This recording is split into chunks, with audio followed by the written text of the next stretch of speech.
Hello everybody, this is Chris with the St. Cloud Fish Guys, and this will be my contest entry for bigmunoz11. He wants us to do, tell us what kind of filtration we use, what is our favorite fish in the tank. That's kind of the deciding factor. How often we do filtration or clean the filters, what kind of maintenance we do. Well, this is my 180 gallon acrylic aquarium. It's a reef tank. It's got the built-in overflows, but obviously I use it as a freshwater tank.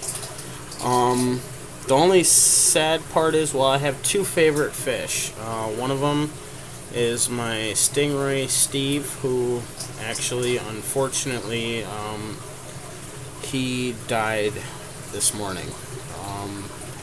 My second favorite fish is my really large ghost knife, which you can see right there. He's about 6 to 7 inches, and as far as my fish go, I mean, those were my two favorites. Because I mean, the stingray, he was really cool. I was able to hand feed him, but I mean, I love all my fish. I mean, if I had to pick a favorite out of all my fish, those would be the two. But like I said, Steve, my stingray, actually died this morning, which was really sad to find him like that. I don't think I'll be getting a stingray for a while, just because, yeah. But I got my Lima shovel nose. He's actually a little midget. He's a dwarf. He got dwarfed somehow. It was just a bad batch of them. He should be, honestly, about almost a foot long by now, because I had two other ones that I got, which were the same size as when I got him, which they were both about 3 inch, or all three of them were about 3 inches when I got him. That's how big he's gotten. He really isn't growing all that fast. But you know, the really funny thing is I got that fry grass, the fry plants, and you can't see them, but you see their eyeballs. But anyways, on to the contest time. Yeah, my big ghost knife, he's one of my favorites. But again, all my fish, I love all my fish equally. I mean, it's hard to pick favorite because they all have different personalities. Like right there, that's Capone. I got him from Matt from the St. Cloud Fish Guys. So there he goes right there. Because his bottom lip is deformed, it's kind of crooked. So he's got that whole 1950s look about him. So that's why I named him Capone.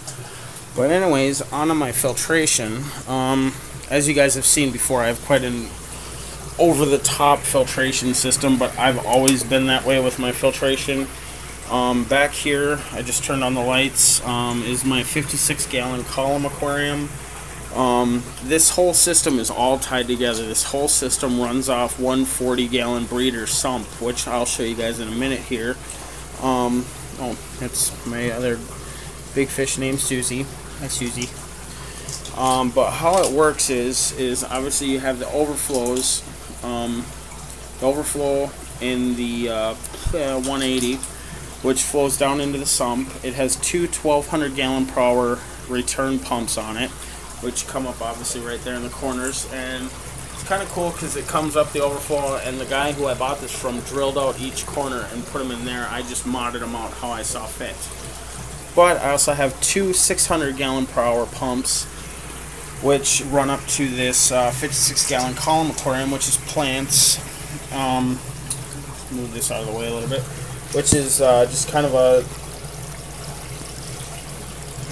I want to say, sort of do-it-yourself planted tank. It's not the greatest planted tank, but whatever. I also have a marbled crayfish in there. I just put her in there because I want to breed her. Or I want her to start breeding, doing the marbled crayfish self-cloning thing. So, and then I also got a bunch of little Chinese alligators in there. And then that flows into my 1,200 gallon per hour CPR overflow box, which I got the aqua lifter pump on it, so then even if the power shuts off and when the power comes back on, this won't lose suction and I won't have this overflowing. This also has a bunch of snails in it, which surprisingly enough, over the last year or two, have not died. They've sat in filters that have been dried out, I fill it up, all of a sudden I got snails again. They're impossible to kill, but that's fine because my crayfish will eat them. I'm hoping that they'll eventually, well, some of them have made it into the overflow box, and they'll make it down into the sump and then back up into this tank, and then these guys will have a tasty treat. But also on this tank, which is also my quarantine tank, if I so wanted it to be, because I can cut this off, I can turn the pumps off, and then it has a Marineland C360 and a Marineland C160, which I actually just added this today. I had it laying around, so I'm like, I'll add it, why not? Which still pumping air out. It's getting air bubbles in it every now and again, so I just gotta pump it every now and again and just get the air bubbles out, but whatever. And I'm over it. But yeah, so that one, these two will be filtering this tank if I wanted to make it into a quarantine tank. But it's, you know, I mean, I don't really see a need for a quarantine tank. All my fish are very healthy, and I take pretty good care of them, or try to anyway. But then we go down under here, which, give me a minute, I gotta move some stuff. My room is a mess. And so yeah, like I said, and these two are constantly running. They're not just running when I need them to. These constantly running. So on my 180 gallon, I have a 56 gallon refugium / quarantine tank. The two Marineland C series canister filters, which are great. I love Marineland equipment. Not too impressed with their LEDs because they're on, they're off, they're nighttime. That's it. It's very limited. I was kind of disappointed with how they went, but you know, hey, they'll get better over time. LEDs for the aquarium hobby are still a quote new technology. So they'll get better over time, and they'll get cheaper over time. But as far as maintaining these or cleaning these, I'd probably say that I go every 2 to 3 months, and usually I'll clean one. I'd probably go out every 2 months, because I clean one time, and then I'll clean the next one the next time, and then I'll clean my sump the next time.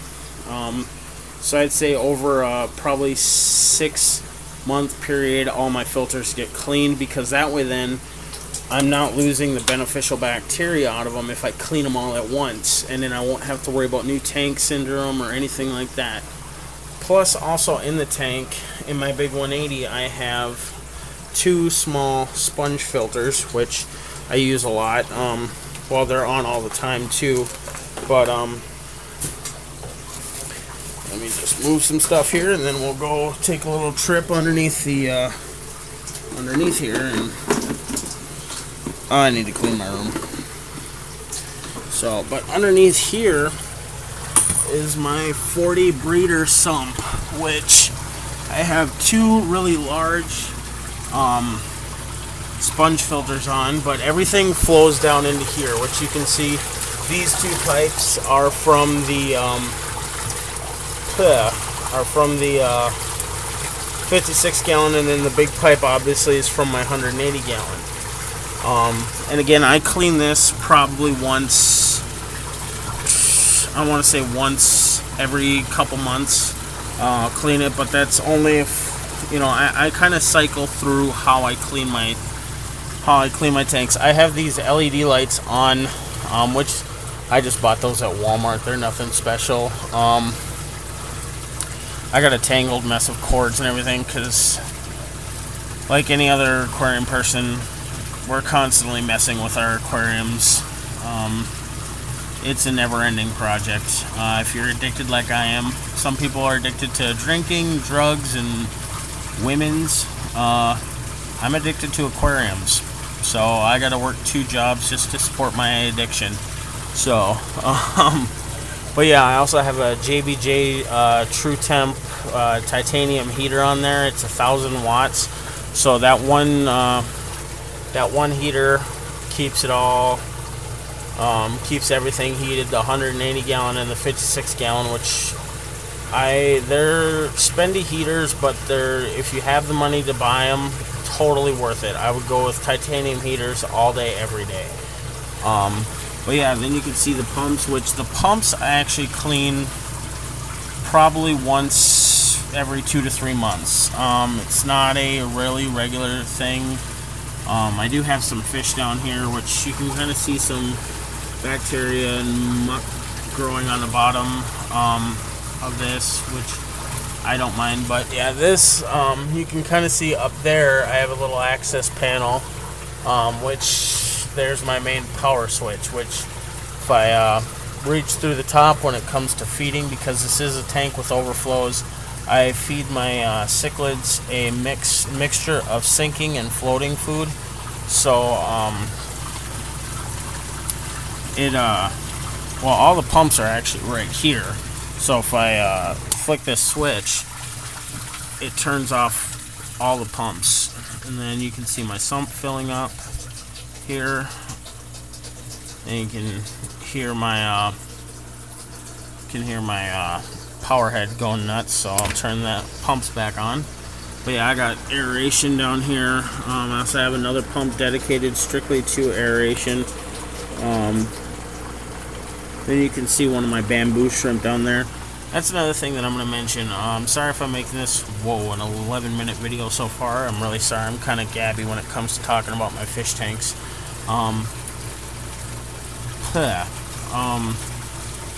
The only thing that stinks about aquariums with overflows is the fact that it's not a tumor. Okay, and I'm really sorry about that. I just got an email. There's Big Red too. He's a big crayfish that I got. I adopted him from Petco. And but anyways, the only thing that stinks about big acrylic aquariums with the built-in overflows is that the fish treat it like a water slide. So my fish are constantly going in down the overflow, the ones that'll fit through the notches. And you can see Red right there.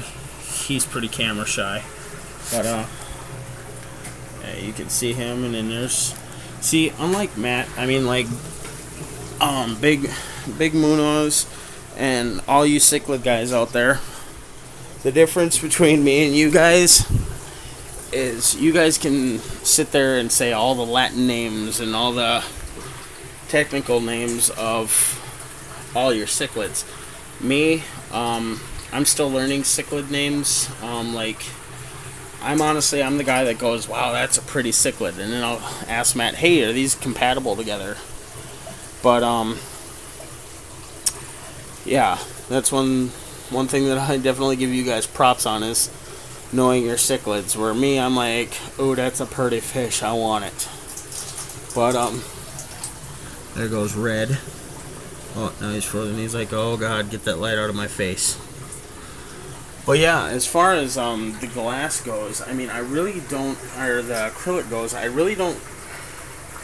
don't do a lot of scraping on the glass or on the acrylic or anything, because you can't really see them. Oh, there's one up in the back there. Oh, no, never mind, that's one of my bala sharks. What I do is I like to pretty much make my systems self-sufficient. So that means that all I have to do is feed them. So I got all my main fish in here with, you know, the blood parrot and all my little Malawi cichlids and whatnot, and I got my catfish in there, and then I also have what I like to call a really good cleanup crew. I have my bristlenose plecos. I also have a ton of Cory catfish, which you can see a lot of them right there. And as far as keeping your tank clean for algae, honestly, Chinese algae eaters, I would have never guessed it, but those guys, they power through algae like crazy. I don't have to scrape the glass or anything, because those Chinese algae eaters are constantly just num num num num num num num num num on the acrylic. But anyways, I'm getting long-winded here. But yeah, I also have peacock eels, some rope fish in here. But yeah, again, this is my contest entry for bigmunoz11. I'm going to put his link in the description below, so make sure, if you're not subscribed to his channel already, subscribe to it, because it's totally worth it. He's got a killer tank. And yeah, I hope you guys like this. Make sure to comment, rate, and subscribe. And check out bigmunoz11. Thanks for watching.